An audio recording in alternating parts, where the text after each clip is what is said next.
The following is a presentation of the Pro Wrestling Report. Informative, entertaining, and real since 1998. Live from the PWR studios in Milwaukee, Wisconsin, this is the Pro Wrestling Report Post Show on Blog Talk Radio with your host, Damian Nelson. Hello, ladies and gentlemen, and welcome to the Post Show for TNA Victory Road, which was live tonight on pay-per-view, Sunday, March 18, 2012.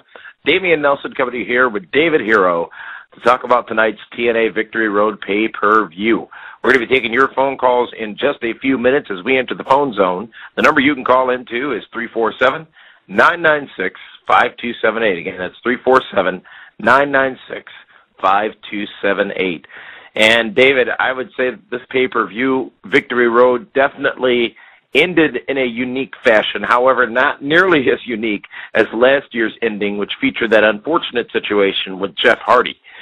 The main event was Sting and Bobby Roode. It was a no-holds-barred match. It was not for the TNA Championship, and Sting would ultimately lose the matchup after going for his finisher, but hitting his head on the chair that had been placed in the ring, unbeknownst to him. What was weird, though, was after that matchup, when Bobby Roode went after Dixie Carter, brought Dixie Carter into the ring, and sort of taunted Dixie Carter, including calling her several names that we won't repeat here on this program.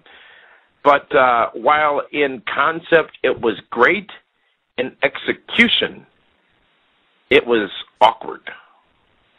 You know what's amazing is I'm a little disappointed in Al Snow, D'Lo Brown, and Pat Kenny. I mean, they run down to the ring for far less that happens on Impact. Right.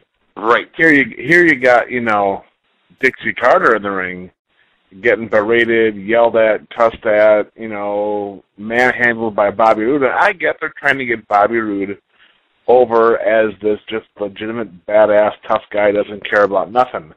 But they should have done that during the match with Sting. Sting shouldn't have. It's okay if Sting beats himself, but let Bobby Roode just show that aggression throughout the match. And how much more great would it have been if the locker room would have emptied, or at least all the faces came out to try to save Dixie, and Roode just stood tall in the ring with the chair or weapon or whatever, with Dixie trapped.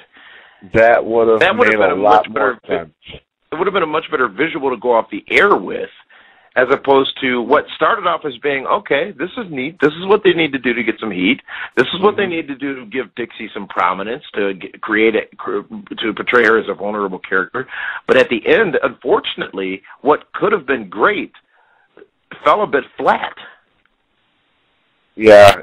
You know what? They had the opportunity to establish Bobby Roode as the main event king going into lockdown with James. So where's James Storm?